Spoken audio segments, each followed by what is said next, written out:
اعوذ باللہ من الشیطان الرجیم، بسم اللہ الرحمن الرحیم۔ السلام علیکم ورحمۃ اللہ وبرکاتہ۔ امید ہے کہ آپ احباب خیریت سے ہوں گے۔ تو آج میں آپ کی خدمت میں حضور صلی اللہ علیہ وآلہ وسلم کی سیرت طیبہ پر جو ہم نے سلسلہ شروع کیا ہوا ہے اس کا ایپیسوڈ نمبر جو ہے وہ 6 لے کر آیا ہوں۔ تو چلیے حضور صلی اللہ علیہ وآلہ وسلم کی زندگی کے بارے میں جانتے ہیں۔ تو چلیے شروع کرتے ہیں۔ بسم اللہ الرحمن الرحیم۔ حضور صلی اللہ علیہ وآلہ وسلم کی بے مثال پاکیزگی۔ حضور صلی اللہ علیہ وآلہ وسلم پر وحی آنے سے پہلے آپ صلی اللہ علیہ وآلہ وسلم کی حیات مبارکہ پر کچھ تحریر کرنا ضروری ہے، کیونکہ وحی آنے تک آپ صلی اللہ علیہ وآلہ وسلم کی عمر تقریباً 40 برس ہو چکی تھی۔ آپ صلی اللہ علیہ وآلہ وسلم نے جس زمانے اور جس معاشرے میں آنکھ کھولی اور پرورش پائی، وہاں بدکاری اور زناکاری عام تھی، جس کی درج ذیل 3 شکلیں تھیں۔ نمبر 1، جب عورت حیض سے پاک ہوتی تو اس کا خاوند خود اسے کسی دوسرے مرد کے پاس زنا کی غرض سے بھیجتا۔ یہ اس لیے کیا جاتا تھا تاکہ اولاد شریف اور باوصف ہو۔ نمبر 2، 10 آدمیوں سے کم آدمی مل کر کسی عورت کے پاس جاتے اور اس عورت کی رضامندی سے اس کے ساتھ زنا کرتے۔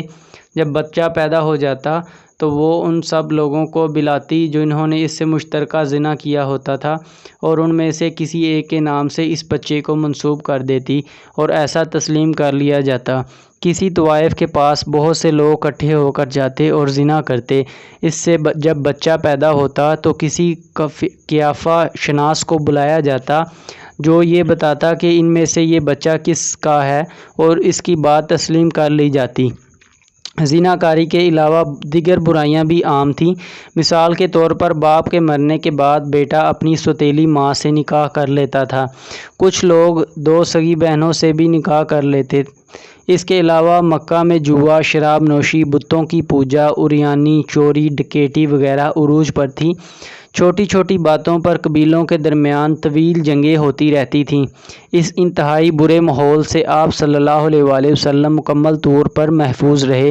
اس کے علاوہ آپ صلی اللہ علیہ وآلہ وسلم نے ایک کامیاب تاجر اور مدبر حاکم کے طور پر بھی اپنے آپ کو منوایا۔ نیز آپ صلی اللہ علیہ وآلہ وسلم تمام لوگوں سے رحم کا معاملہ فرماتے تھے۔ آپ صلی اللہ علیہ وآلہ وسلم انتہائی سخی اور باحیا انسان تھے۔ آپ صلی اللہ علیہ وآلہ وسلم نے کبھی کسی بت کو سجدہ نہ کیا۔ آپ صلی اللہ علیہ وآلہ وسلم کسی ایسی جگہ بھی نہیں جاتے تھے جہاں فحش کی جمع کا ارتکاب ہوتا تھا۔ آپ صلی اللہ علیہ وآلہ وسلم سب سے بڑھ کر بامروت، راست گو اور دور اندیش تھے۔ آپ صلی اللہ علیہ وآلہ وسلم نے کبھی وعدہ خلافی نہیں کی۔ آپ صلی اللہ علیہ وآلہ وسلم سب سے بڑھ کر امانت دار تھے، لہٰذا لوگ آپ صلی اللہ علیہ وآلہ وسلم کو امین کے لقب سے پکارتے تھے۔ گویا اعلیٰ اخلاق اقدار میں جو کہ عرب معاشرے میں ڈھونڈنے سے نہ ملتی تھی، آپ صلی اللہ علیہ وآلہ وسلم کا کوئی ثانی نہ تھا، نہ ہے اور نہ ہوگا۔ تو دوستو، آج کی جو ویڈیو تھی وہ یہیں تک تھی۔